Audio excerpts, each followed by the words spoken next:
AMDAL. Tetap ada di dalamnya. Anda belum membaca tampaknya. Kan aku nanya, Anda makanya aku belum baca. Ini tabayun gitu loh. Bagaimana Anda bisa berdebat tanpa membaca? Kan gawat aku kita. nggak debat, aku nanya. Oh gitu ya? Masya Allah gitu loh. Gitu. Masa, Pak, Bapak mau kopi, Pak. Kamu mau debat, aku nanya. Bapak. Gitu loh. Gitu.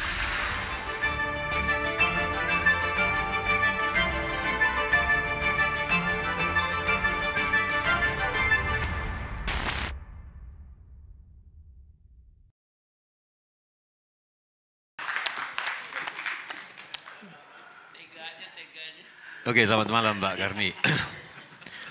Jadi ketika hari Rabu itu tanggal 12, ketika Pak Julian bilang begitu, saya termasuk menahan diri. Fajrul tolong bicara, saya lagi bicara, Pak Ngabalin. Saya diam ketika kalian semua bicara. Jadi apa salahnya gitu menganggap Pancasila sebagai musuh besar apa? Agama musuh terbesar, nggak ada yang salah bagi saya. Karena kan di dalam perjalanan panjang menurut Pak Suteki, Su itu baik, Teki itu tapa Pak, meditasi. Meditasi yang baik mudah-mudahan. Suteki, Teteki. Nah, Pancasila dalam perjalanan termasuk dalam Piagam Jakarta, akhirnya sudah sejiwa, sudah agama sudah menyatu dengan Pancasila di dalam puncak-puncak sosiokulturalnya, bukan peribadatannya. Jadi satu, Pak Ngabalin sudah ngomong gitu, jadi satu. Sebetulnya Pak Steki tadi juga ngomong gitu, sudah jadi satu.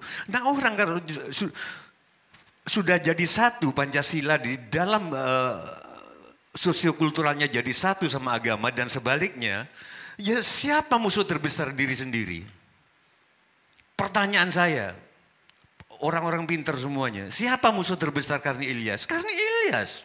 Siapa musuh terbesar Jokowi? Ya Jokowi sendiri. Siapa musuh besar Sujiwo Tejo? Sujiwo Tejo sendiri. Apa salahnya dengan musuh terbesar Pancasila adalah agama? Karena agama sudah nyatu dengan Pancasila.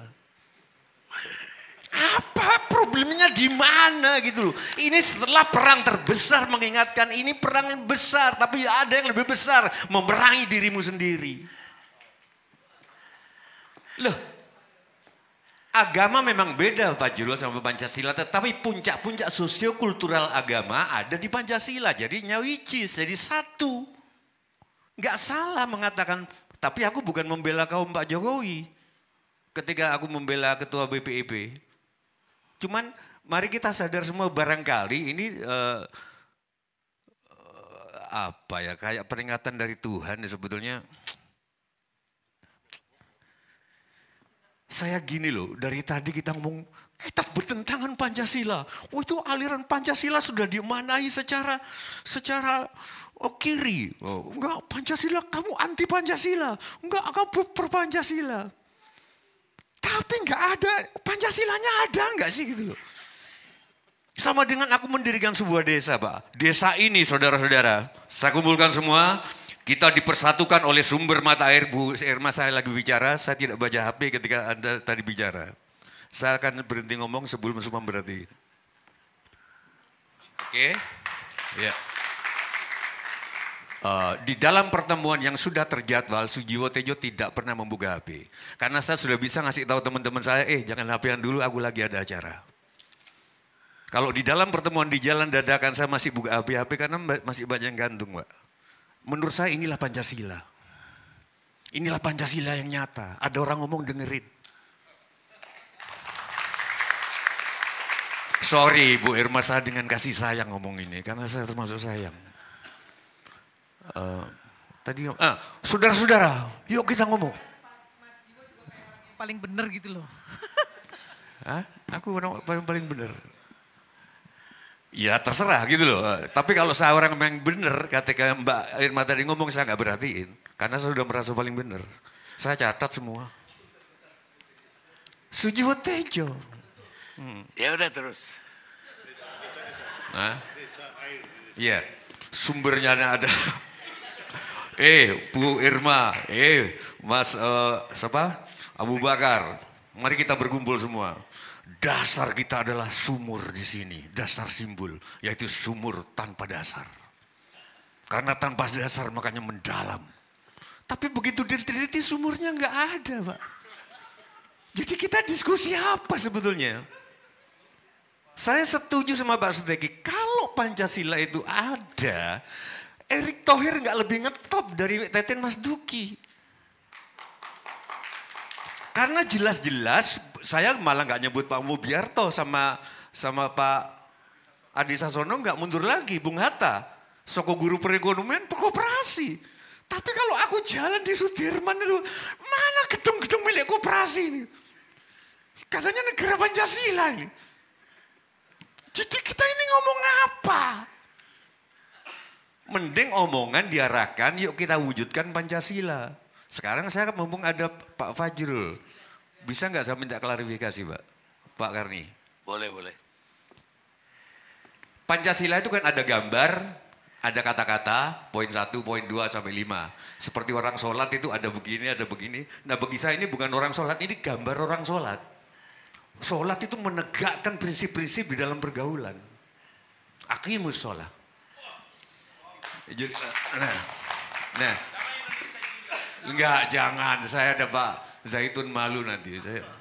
Tapi maksud saya, ada enggak sih Pancasila dalam Omnibus Law? Itu aja tolong jawab. Ya. 3 Omnibus Law, yaitu 1 Cipta Kerja, yang kedua adalah tentang perpajakan, yang ketiga tentang ibu kota negara.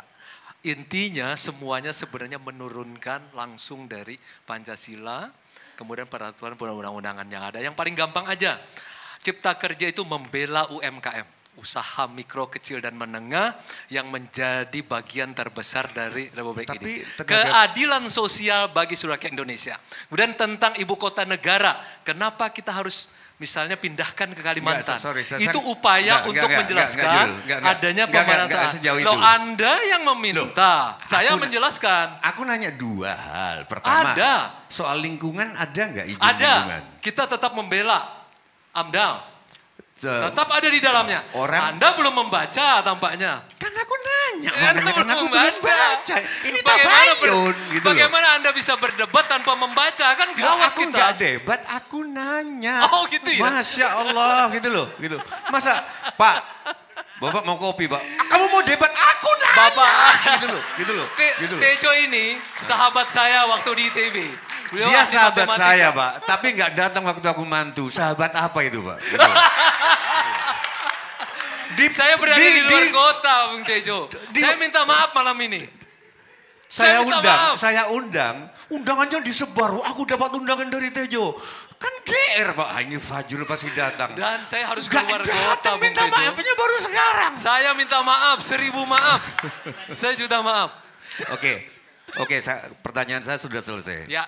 Kalau gitu, kenapa di setiap saya jalan, di setiap rumah-rumah makan, semakin rumah makan itu rame, semakin pelayannya itu manyun.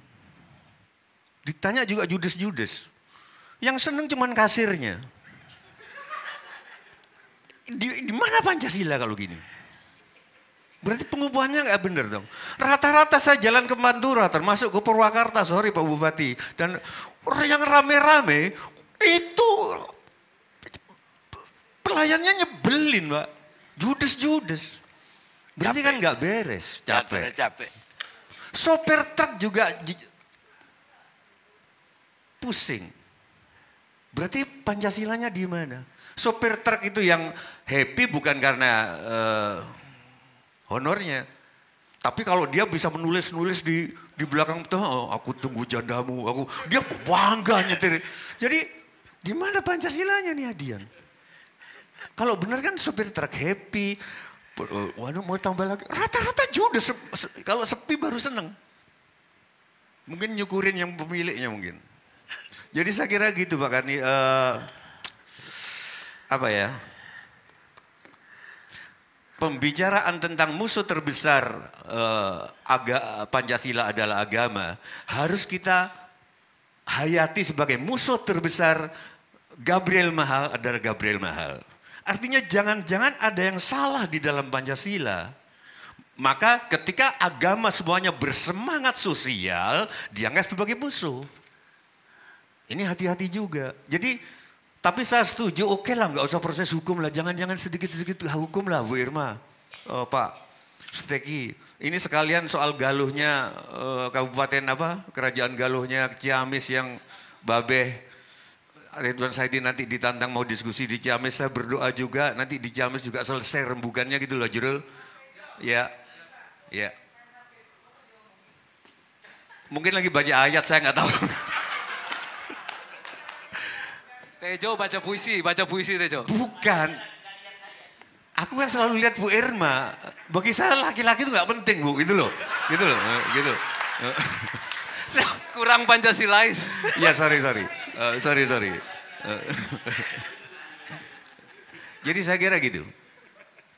Jadi jangan-jangan ada dua ini yang Pak Zaitun yang harus kita koreksi. Pemahaman kita tentang agama, saya nggak suka kata-kata Anda, lebih enak sampean ada touch-nya gitu loh. Kalau Anda itu kan kayak panggilan gak enak untuk mantan yang putusnya gak enak gitu. Sampean. Jadi jangan-jangan pemahaman agama-agama kita selama ini melenceng gitu loh. Sehingga bisa menjadi musuh Pancasila atau agamanya sudah benar, Pancasilanya yang gak benar. Jangan salah loh. Musuh terbesar dari kita adalah diri sendiri itu sangat filosofis mananya. Karena ternyata diri sendiri itu berlapis-lapis, seperti pikiran berlapis-lapis. Yang menjaga pikiran adalah pikiran itu sendiri, yang mengendalikan adalah pikiran itu sendiri. Kitab DNA dibaca oleh dirinya sendiri. Jadi nggak salah musuh terbesar Pancasila adalah agama. Karena itu kita harus introspeksi. Nggak ada yang salah. Apanya yang salah coba Pak Abu Bakar atau Pak Teki kalau mau dituntut ke pengadilan? Nanti gaduh juga negerin, bukan karena saya ngebela BPIP, saya nggak dapat duit juga apa dari BPIP, gitu loh. Cuma nanti gaduh Pak. Negeri lain sudah kemana-mana, 3 tahun lagi Cina udah bikin bulan. Iya bikin bulan buatan, 4 tahun lagi, 3 tahun lagi, kemarin ya. Ada bulan 2, nanti saya nggak tahu nanti MUI tugasnya kalau bulan Syawal itu Pak menentukan. Karena siapa tahu loh ternyata hilalnya bulannya Cina itu gitu. Nah sementara kita masih sibuk begini Pak. Jadi gimana kalau dimaafkan aja Pak? Gimana Pak? Tejo, Ya. ada sajak Rendra bagus. Apa? Pada air Dulu lumpur Fajrul nggak kayak gini Pak, waktu sama mahasiswa Pak. Ngomongnya bebas Pak. Kan- Jalan sama dia tuh kalau pacaran malah saya tahu pacarnya malam minggu set. Waduh Fajrul romantis Pak. Enggak. Sekarang Lebih Tejo, ada sajak Rendra. Sekarang Enggak, dia pejabat. Pada air lumpur kehidupan aku berkaca. Kita toh manusia, gitu kan? Iya. Selesai ya? Di depan maut telanjanglah kita. Oke, baik, terima Oke kasih. Pak. Iya, saya Oh, ditanya. sorry. Itu Pak Karni bukan saya, Nyilan. Ya, saya ditanya oleh Mas Tejo. Jadi masalah memaafkan, tidak memaafkan itu adalah masalah yang tidak terlalu rumit. Ya, bila seorang telah menyadari sesuatu bahwa keliru, orang akan memaafkan. Ya, apalagi kita dari institusi agama. Tetapi, ya pertama ini kan berdampak pada masyarakat. Sorry, Iya. bisa tahu dampaknya di mana?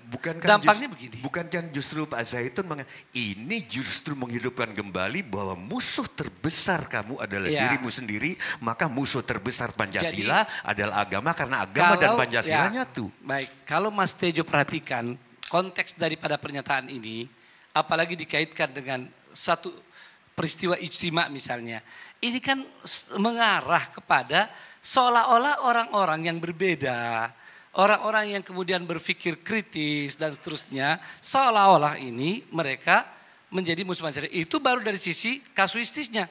Tapi pernyataan umumnya itu menjadi sesuatu yang lebih parah. Karena bagaimanapun juga dikaitkan dengan konteks itu, konteksnya sudah salah. Ya. Lalu pernyataan umumnya bahwa agama musuh Pancasila, coba bayangkan kalau ini dibiarkan lalu menjadi sebuah catatan sejarah.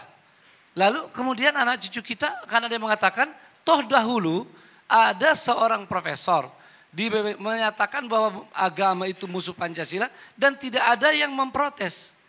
Nah, ini juga penting. Makanya dalam mohon maaf ini Mas Teja, kita boleh berbeda. Sebentar. Saya sekalian izin mau jawab yang tadi sebentar. masalah. Apa salahnya lagi kalau anak cucu kita dulu pernah mengatakan, ada yang mengatakan agama adalah musuh terbesar. Pancasila, ya logis karena agama dan Pancasila nyawiji, sudah jadi satu. Di Nah, dalam puncak-puncak sosiokulturalnya, bukan peribadatannya. Musuh terbesar adalah dirinya sendiri. Ya, Nggak salah. Baik, inilah keadaan masyarakat kita kan. Tidak semua berpikir filosofis dan Harus, rumit. kalau enggak maju-maju bangsa Ya, ini. mohon maaf sebentar. Jadi masyarakat kita tentu dengan pemikiran yang beragam. Dan agama ini, ya tentu semua agama merasa selalu harus dan berusaha meluruskan pemikiran yang keliru. Ketika Pancasila yang sudah disepakati sebagai ideologi negara dan kita sudah tahu bahwa itu juga bersumber dari ajaran agama. Dari kami kaum muslimin menganggap bahwa Pancasila itu diambil dari nilai-nilai Islam ya yang luar biasa dalam kehidupan negara. Tiba-tiba ada pernyataan bertentangan dengan agama, di situ masalahnya Mas. Ya, jadi tidak bisa dengan mudah untuk dibiarkan Ini begitu aja saja. udah Toh, kepanjangan. ini bagian dari tanggung jawab amar ma'ruf nahi mungkar Mas.